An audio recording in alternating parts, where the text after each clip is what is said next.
పొంగల్ చేయడానికి బియ్యం చెరిగించాలి. పొంగల్ చేసేటప్పుడు ఎప్పుడైనా సరే ఫస్ట్ బియ్యం చెరుక్కోవాలి. ఎందుకంటే అందులో చీమలు ఏమైనా ఉన్నా లేకపోతే పొట్టున్నా అది పాలు పోయగానే పైకి తేలి. ప్లస్ మనము పొంగల్ చేస్తుంది దేనికి, అమ్మవారికి ప్రసాదంగా నైవేద్యం పెట్టడానికి కదా. అవి శుభ్రంగా ఉండాలంటే బియ్యం నీట్గా ఉండాలి ఫస్ట్. అది మే పొంగల్ రెడీ చేస్తున్నాను. ఇంగ్రీడియంట్స్ చూపిస్తాను రా నాన్న. 1/2 kg బియ్యం, 2 లీటర్ల పాలు, ఒక 1/2 kg బెల్లం, ఒక 50 గ్రాములు సగ్గుబియ్యం, ఒక 50 గ్రాములు పచ్చెనపప్పు, ఒక 50 గ్రాములు జీడిపప్పు, 100 గ్రాములు నెయ్యి, ఒక 6 యాలకులు పొడి చేసి తీసుకున్నాను.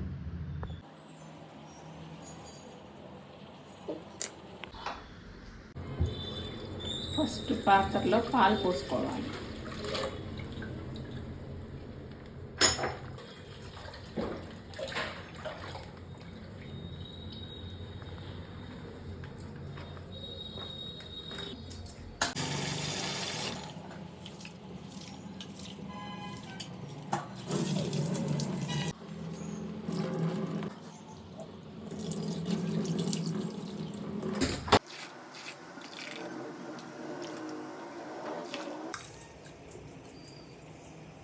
అర కేజీ బియ్యము, ఒక చిన్న బౌల్ పచ్చెనపప్పు, ఒక చిన్న బౌలు సగ్గుబియ్యం మొత్తం కడిగి పెట్టుకున్నాయి పాలల్లో వేసేసాను. ఇందాక చెరిగిచ్చినందువల్ల ఇదిగో ఇలా ఫిట్గా ఉంటుంది అన్నమాట. బియ్యం చెరిగి కలబెట్టుకుంటే ఈ గ్లాస్ వాటర్ ఈ బెల్లంలో పోసేసి, ఇది 1/2 kg బెల్లం, పొంగల్లో తీసిన బెల్లం అన్నమాట. వెలిగించి కొంచెం కరగబెట్టి పోసేస్తే తొందరగా అయిపోతుంది. కరగబెట్టిపోయడానికి కారణం ఏంటంటే పొంగల్ చేయాలంటే చాలాసేపు పడుతుంది అనుకుంటారు అందరూ, కానీ కుక్కర్లో 2 విజిల్స్ రానిస్తే 1/2 అవర్ పట్టేది. ఇది ఒక 10 నిమిషాలు కరగటానికి. పోసేసి కలిపేస్తే కరెక్ట్గా 30 మినిట్స్లో మీకు పొంగల్ రెడీ అయిపోతుంది. 50 గ్రామ్స్ నెయ్యి వేసుకోవాలి. కరిగే వరకు హై ఫ్లేమ్లో పెట్టుకోవాలి. నెయ్యి కరిగాక కొంచెం సిమ్లో పెట్టి వేయించుకోవాలి. ఇవి దగ్గరుండి తిప్పుకుంటూ ఉండాలి, లేకపోతే మాడిపోతాయి అన్నమాట. 5 నిమిషాల్లో వేసిపోతాయి. మీకు కావాలంటే కిస్మిస్ కూడా వేసుకోవచ్చు. మా ఇంట్లో ఇష్టపడరు, అందువల్ల వేయలేదు. జీడిపప్పు ఇలా వేగితే సరిపోతాయి, మరీ ఎక్కువ వేయకూడదు, అలానే పచ్చిగా ఉండకూడదు. బెల్లం కూడా కరగటానికి రెడీగా ఉంది. ఒక 2 మినిట్స్ అయితే అయిపోతుంది. చిన్న చిన్న కట్టలే ఉన్నాయి.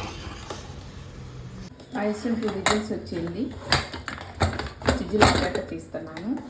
అలా ఉంటుంది. ఇది ఆర్గానిక్ బెల్లం. ఈ బెల్లం కరగబెట్టేసేసి ఇందులో వడకడితే ఉంటే వస్తాయండి. ఏమీ లేవు ఇందులో.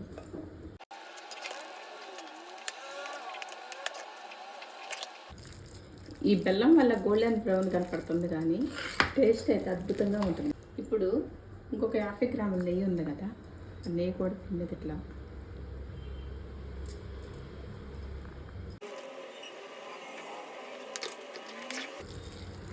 ఇంకా జారుగా కావాలి అనుకుంటే 1 గ్లాస్ పాలు పోసుకోవాలి. లేకపోతే అసలు అవసరం ఉండదు జారుగా.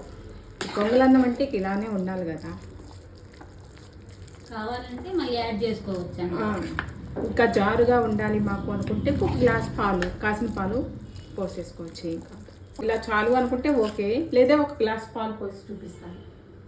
1 గ్లాస్ పాలు పోస్తున్నాను. వేడి పాలా, పచ్చి పాలా? కాస్త లాచిన పాలు. ఇప్పుడు పచ్చి పాలు పోయాల్సిన అవసరం లేదు. ఇది ఇక జారు వస్తుంది అనమాట. పిల్లలు కొంచెం ఇంట్రెస్ట్గా తింటారు కదా జారుగా ఉంటే, అందువల్ల లేకపోతే పోయాల్సిన అవసరం లేదు. కొంతమంది పిల్లలు ఇష్టపడరు కదా. అవును.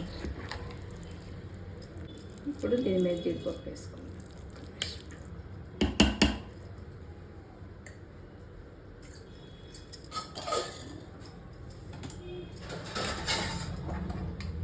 ఈ వేయించిన జీడిపప్పు ఇప్పుడు దీని మీద వేసేసుకోండి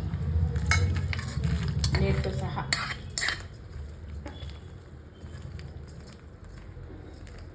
రథసప్తమికి పొంగల్ రెడీ అయింది. ఒక బౌల్లో పెట్టి దేవుడికి అర్పిద్దాం. కానీ